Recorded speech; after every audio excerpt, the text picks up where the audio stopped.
right, so good morning. I wanted to give everybody an update on where things are with storm response. Bears reminding everybody that this was a very large storm, the largest on record here in New Bedford, and the records go back to the mid-19th century. So some of us are old enough to remember the blizzard of '78. This beat the blizzard of '78 by almost a foot of snow, and then coupled with that, of course, was winds that ranged up to 70 miles an hour, almost hurricane force, that intensified the snow in so many conceivable ways. Wanted to introduce everybody who's up here.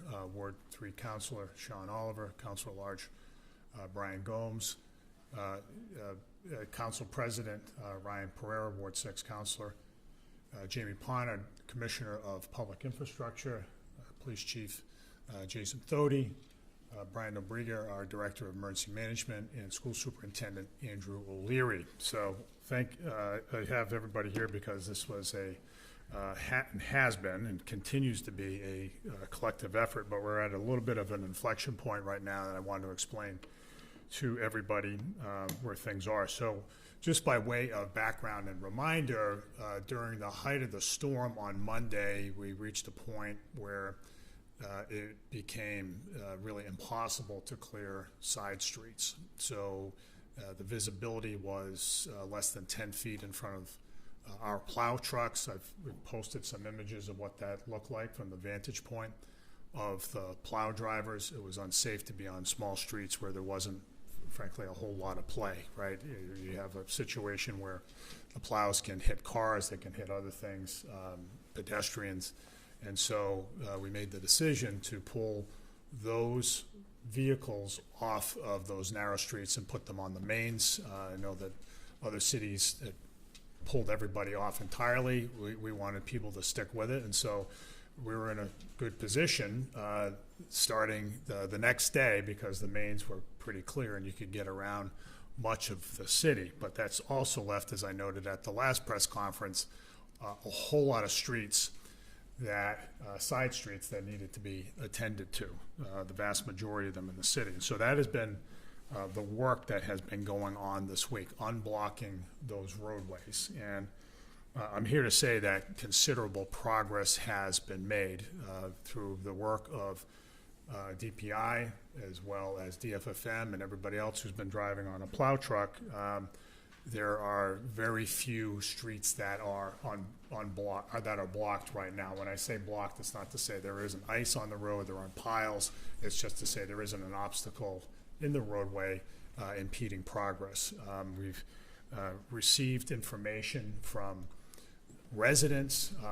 The City Council has fed DPI a number of locations that we've been able to attend to. And there were very, very, very few left. Last night I drove around for almost 2 hours to survey things and in part to identify those streets that are blocked, and identified 8, and by this morning they were all clear. So we're down to very few. We encourage people to let us know if your street is blocked, because that's the priority right now, unblocking streets.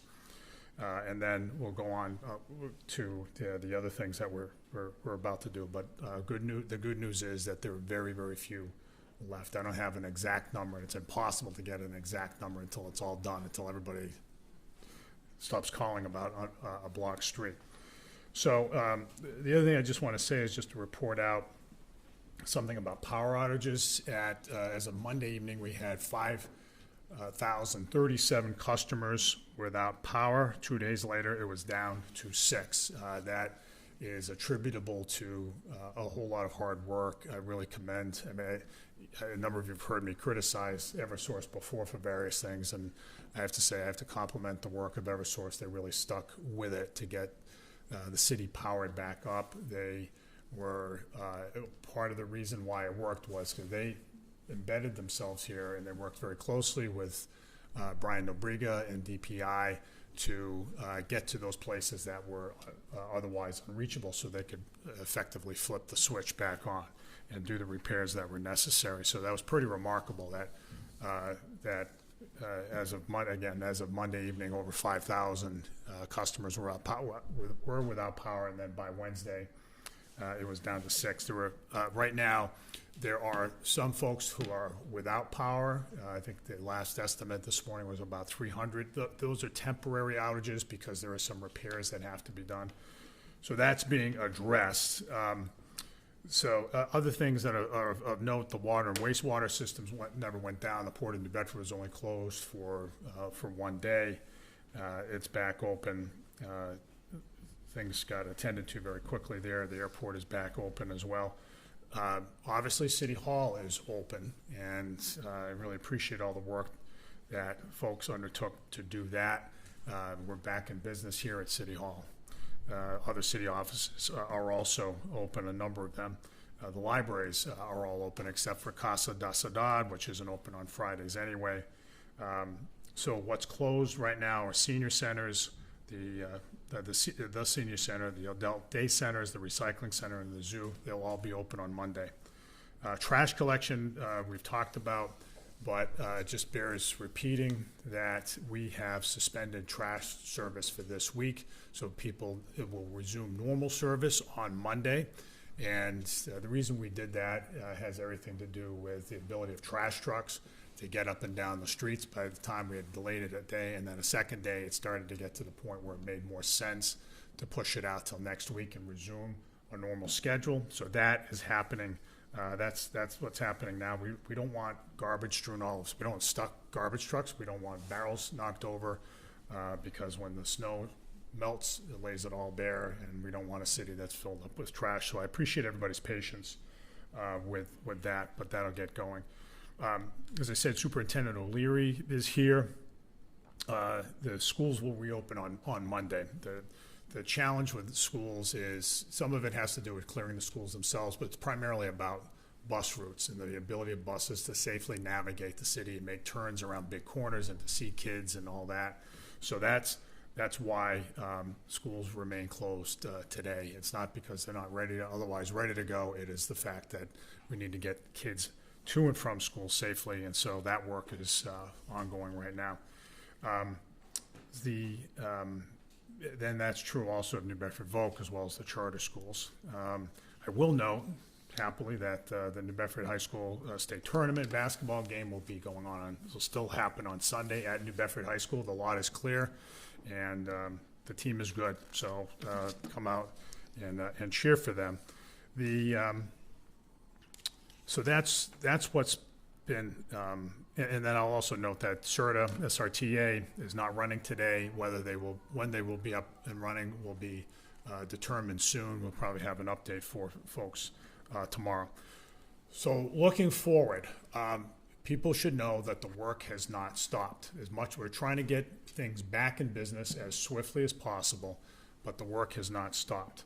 So right now the city has in play about 75 pieces of equipment. That's down a little bit. We've had a number of as we do with big snowstorms, we've had some pieces of equipment that are down for repair, but the big thing is that we're not doing, most of those pieces are plows on trucks of various sizes, many of them pickup trucks. The work right now isn't much in the way of plowing, and there's still a little bit of that to do in certain parking lots, but it's basically excavation at this point, and that's where the contractors, the city has some of that equipment, that front-end loaders and dump trucks, but that's where the contractors have made a big difference. So let me tell you a little bit about what we have in place. The state of Connecticut's Department of Transportation is here. They have these two enormous blowers that some people have seen going up and down streets, which are very efficient and pretty cool to watch. 12 triaxle dump trucks as well. So that's you may have seen my post last night. At the Irvox site, all those big dump trucks are coming and going around the clock, which is really good to see. The DW White, a local contractor, but one that contracts directly with the state primarily, is here. They have 12 loaders, 6 tractor trailers, 17 triaxles, 2 skid steers, and they've been here since Tuesday night. I want to thank Mark White, who's a local guy, New Bedford area guy, and for his work. I know he does work around the state and elsewhere. The DW White is a big outfit, but it's based here, and I just really appreciate his paying attention to New Bedford. We have a Connecticut contractor that's been really great, called FSM. They've had 3 blower trucks, 3 loaders here since yesterday morning. They are plowing, they're going right through the street, up and down, which has been good. Local contractors, they've brought in 5 loaders, 5 backhoes, 1 trailer, 12 triaxles, 4 roll-off dump trucks, and a partridge in the pear tree. Just kidding. There's a lot. There's a lot that has been in play there, and I want to thank the Healy administration for facilitating the connection with a lot of those contractors. They've come in. They've been very useful along the way. So as I said, we're identifying places where streets are blocked. We want to unblock those streets. That work's almost done. It's almost done. And again, I want to thank the councilors, all 3 of the councilors you see here, and several of their colleagues have been very helpful in identifying those streets, filtering. We've lots of people who are speaking up. They've helped us filter out where things should be prioritized. So I want to thank all of you guys for doing that work. It's been very helpful. So we're removing those piles. The next thing is widening the streets. There's some streets that are curb to curb, others aren't. The narrower streets are not curb to curb. We will be working around the clock to deal with that. A couple of other things.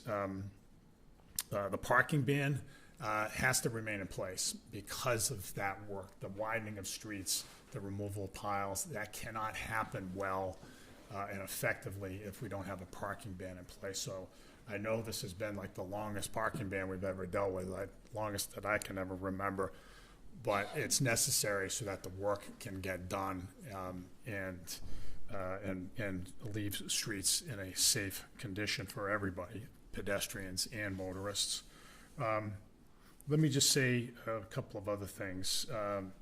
People can be helpful by clearing out storm drains. We're going to get a very welcomed warm-up tomorrow. There'll be some melting that's going to help. If you can clear hydrants, but especially storm drains, just so that to free that up, that would be great. I ask again, people, and we see this from time to time. Councilors see it as well. There are people who shovel into the street. Please don't do that. It doesn't help. It's somebody's going to have to come by and deal with that. And our plow crews have been going around and around all day long, and so they might not be able to get to that particular place soon. So please shovel away from the street. Let me say also just a couple of things.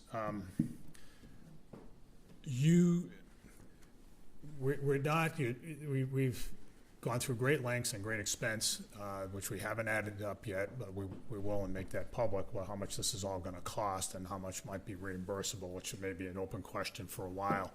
But we've gone to great lengths to clear the city streets. We're at a point, though, where we will be at a point, not yet, but we will be at a point when we'll say, look, it doesn't make sense to continue to clear every last snowflake from the sides of the streets. So there will be some level of piles around. There will be on warm days, and it's supposed to warm up next week. It's supposed to get cooler on, I guess, Monday, and then warm up over the course of the week. So again, some good melting, but it's going to be sloppy. So don't wear your best shoes out in the middle of the week, or actually tomorrow. Bad idea. But more to the point, we're going to have to just bear with that. This is an inconvenience that people in much of the northern half of the United States have to deal with. We usually don't have, in Greater New Bedford, we usually don't have snow hanging around for a long time because it melts quickly. Well, this snow's going to melt soon enough, but it's just a lot of snow. So people will see piles for a while here. So I ask people just to keep that in mind. The other thing is, I want to say thanks to a whole lot of city employees. The city performed extraordinarily well. I remember standing here in City Hall, despite having the biggest snowstorm in the city's history, and City Hall's open. And not every municipality in southern New England can say that. And I'm not looking to draw comparisons, but I want to make the point that which has been evident to the folks we talk to at the state and other places, which is that New Bedford is extremely effective at snow removal. It may not seem that way when you look out your window and you don't see your street plowed within a day of the end of the snowfall, but New Bedford has approximately 300 miles of roadway in a very densely populated city, and the effectiveness of our operation isn't because we have abundant resources. It's because we have a whole lot of people who work together and work very thoughtfully and effectively and relentlessly to get the job done, and that is what they have been doing. So I really want to thank the city, all the city employees, pretty much every city agency has been involved in this overall effort. I want to thank the contractors who've been out there. A lot of them have worked really hard and taken a lot of pride in the work, and so that's been really useful as well. They've really stepped up. I want to thank people like Domino's Pizza that donated a whole lot of pizzas to city employees for nothing. I want to thank the folks at PACA for setting up the warming center, Carl Alves and Danielle Brown and others who've brought people in from the cold at a very critical time. They've literally saved lives. I want to thank the Healy administration again for stepping up and providing very key resources at a very, very key period of time for our efforts. And I just, as far as the other thing I would just say is I really want to thank all the city residents who have gone out of their way to help others, shoveling people out, pushing cars out of snowbanks, running errands for people, helping people get off of an unplowed street to a main street so that they can get to a doctor's appointment, giving people rides. There's been countless stories, and I think I've observed it, and it comes with to me, it really prompts a surge of pride that I get to be the mayor of a city where there's so many generous people and people who are not sitting around, whining and not complaining, but actually stepping up and helping others. And I think that's when you get right down to it. That's why we have a great city. So with all that, I'll open it up for questions. Mayor, I understand that the city had requested assistance from the National Guard, and they have not gotten back. Has the National Guard helped at all? Have they gotten back to the city about assisting in snow removal operations?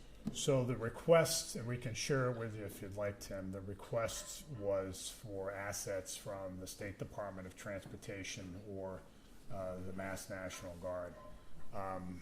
To my mind, it doesn't matter whether we get a piece, a front-end loader, or a dump truck that's driven by a soldier in uniform or civilian. I just want the dump truck and someone who knows how to operate it. So we got, I would say, an ample amount of resources from the state to get the job done, and it helped out at a really key time.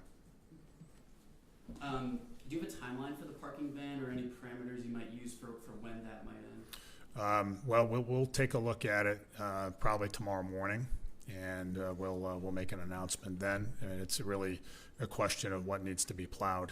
We can't or excavate effectively, and certainly in the narrower streets around the city, if the parking ban is not in effect. If there are cars in the way, it just makes it a lot harder.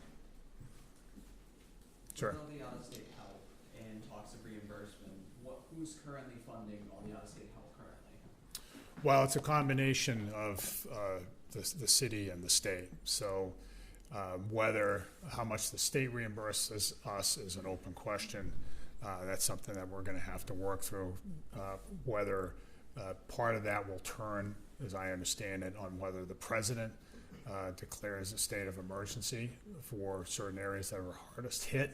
That triggers FEMA reimbursement eligibility for those areas, and so that's an open question right now. For Chief Doty, if you are familiar, there was an incident on the South End, robbery at a package store. Obviously, the suspect was apprehended in that instance, but are you aware of any other sort of blizzard ne'er-do-wells or conversely, any success or bright stories that you would be willing to share? No, I mean, as you know, that incident happened. We were able to investigate. Detectives did a great job, and we were able to make an arrest very quickly in that instance. We did not see anything else really that was odd. That individual was in shorts in a blizzard, so that was a little bit strange. But no, And he's from Springfield, not New Bedford. also true. But no, I think if you look at social media, you just see everyone from the city. Our officers really stepped up, helping people shovel, helping people carry groceries. It was just a lot of kind of warm, feel-good stories is really what we got out of this. You mentioned the closure of the port. Obviously, that's the biggest industry. But what was the cost to that, and also the small businesses around New Bedford? Do we have any sense of, have a lot of businesses been able to open? Is there anything that the city did to help them get reopened besides the street plowing? Well, the street plow, we plowed them. The port was plowed. A lot of the municipal piers were plowed. We try to plow the way for them so they can do business. Yeah, is plowing the piers require special equipment, or is that the same sort of Same plow? plows, same kind of snow. Yeah. We've seen on the Rhode Island side of things, DEM allowing municipalities to dump excess snow into certain waterways. Is that something on the radar of the city or the state? I don't think we'll need to do that, at least not yet. It's all going to melt and find its way to the ocean, of course. But if you guys go, well, you've got the cameras. A good shot would be to go down to the Aerovox site and take a look at the mountains of snow there. It's not the only place where we've been putting snow. We've been putting it down there in the municipal parking lots down by the beaches, as well as over at the Eversource site. I don't think we had to do the Elko Dress site, but Aerovox is that's quite an operation going on down there. So kind of looks like the wall in Game of Thrones. So go check it out. Yeah. All right. Anything else, Tim? Colin. Oh, Colin. Sorry. No worries. Sorry. For Sorry. Commissioner Sorry. I'm Pond- sorry. You're good. For Commissioner Pond, it's been mentioned there's 300 miles of roadway in New Bedford. Do you know how many streets that works out to? And do you know, like, for people who are wondering, like, how many streets were cleared each day? And obviously there's the Well, you're talking about a block, or are you talking about a number whole of streets. street names? How many named streets there are in the city? Yeah. We can get you that. Okay.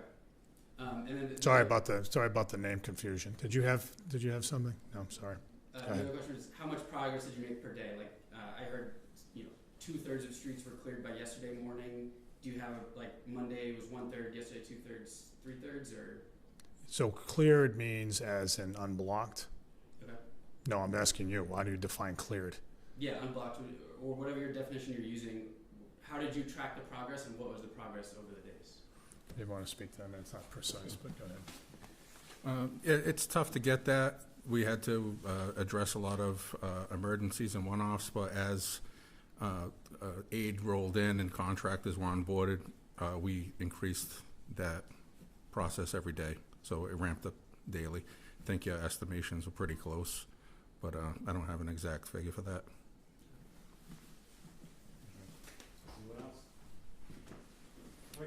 All right, thank you, everybody. Appreciate it.